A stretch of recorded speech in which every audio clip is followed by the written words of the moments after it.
A warm, ancient tone, like a storyteller by a fire. Gentle, ambient music begins. Welcome, kindred spirits, to the Embers archive. Tonight, we unearth a tale so vivid, so potent, it feels like the very air around us crackles with its magic. Imagine a kingdom where life itself pulsed from a sacred fire, a flame now sick, erratic, and crying out in agony. This isn't just any story. It's about a power that couldn't be wielded, a danger no one could see, and a love that burned brighter than any blaze. Get ready, because this is the legend of Ignis and its eternal flame. Music swells slightly, then softens. Our story begins in the city of Ignis, a marvel built around its lifeblood, the eternal flame. This wasn't just a fire, it was the heart of their world. But lately, something was wrong. Powerful mages saw it as a tool, a resource to control. Yet, one young acolyte, Lyra, possessed a secret gift. She could hear the flame's song. And lately, that song was a deafening cry of agony.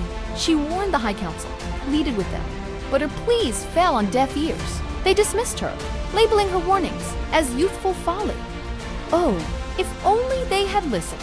The crisis erupted during a sacred rite, a moment meant for reverence and celebration. Instead, the flame, in its tormented fury, blasted the temple with white-hot fire, a devastating inferno.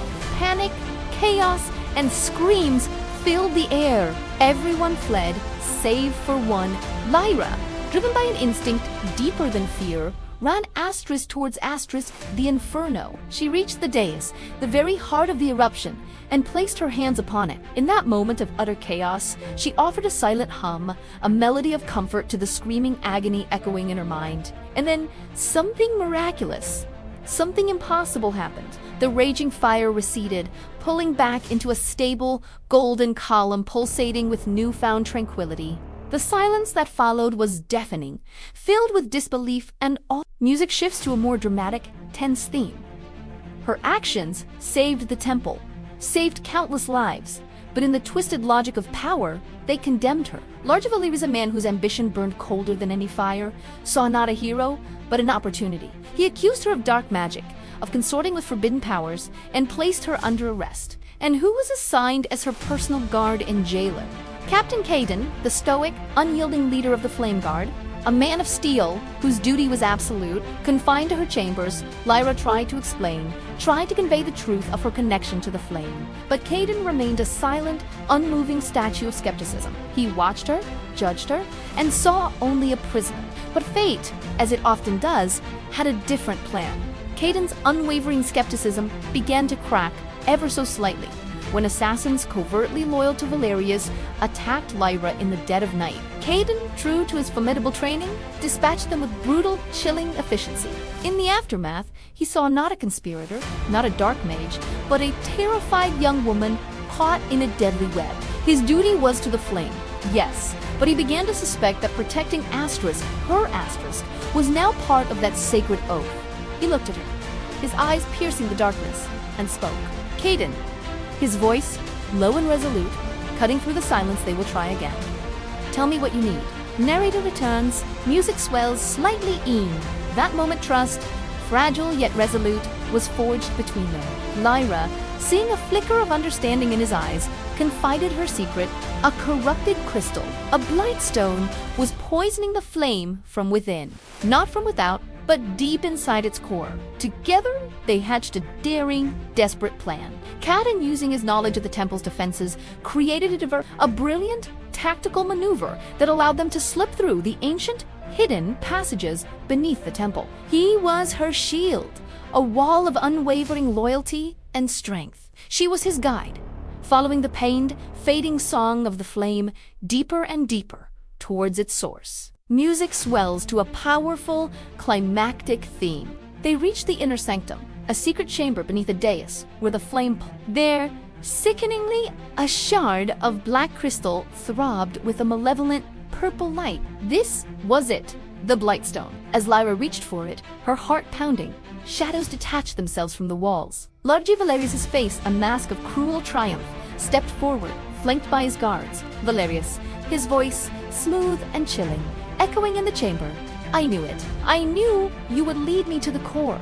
Once the flame is fully corrupted, its power will be mine to command. Kill the captain. Narrator returns, urgency in the tone. A whirlwind of steel erupted. Caden, a blur of disciplined fury, fought off the guards, buying her precious, fleeting seconds. Lyra knew she had to act. There was no time for hesitation.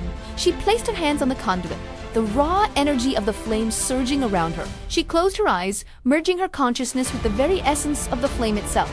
She found its pure, golden melody, a sound almost drowned out by the Blightstone's discord, and began to sing back.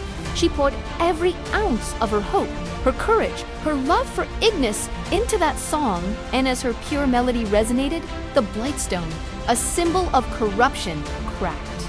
It fractured, then shattered into a million pieces of dust, dissolving into nothingness. Above them, the eternal flame surged with a brilliant, pure light, a cleansing wave of energy that slammed Valeria's and his bewildered men against the walls, rendering them powerless. Music softens, becoming hopeful and triumphant. The battle over, the danger past. Caden rushed to Lyra's side as she collapsed, catching her gently in his strong arms. The city was safe. Valeria's treachery was exposed for all to see.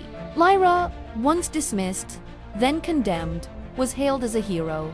In due course, she was named the new High Priestess, a leader chosen by the flame itself. Days later, she stood with Caden on the temple balcony, watching the city below, bathed in the pure golden light of the healed eternal flame.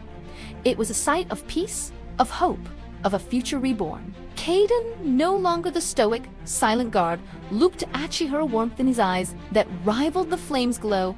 Caden, his voice, full of a new warmth. A gentle smile playing on his lips. I swore an oath to protect the flame. I never realized it had a voice.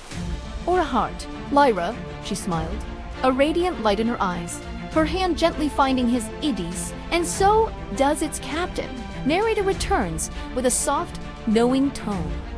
He met her gaze, his eyes now full of a devotion that went beyond duty, a love that had blossomed in the fires of crisis. Their kingdom Ignis had been forged anew in the eternal flame.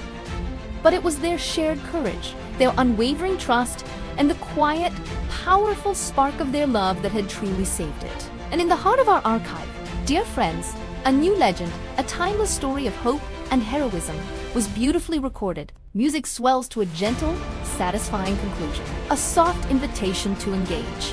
What a journey, right? If you felt that warmth, that spark, hit that like button and subscribe to the Embers archive for more tales that ignite the imagination. Share your thoughts in the comments below.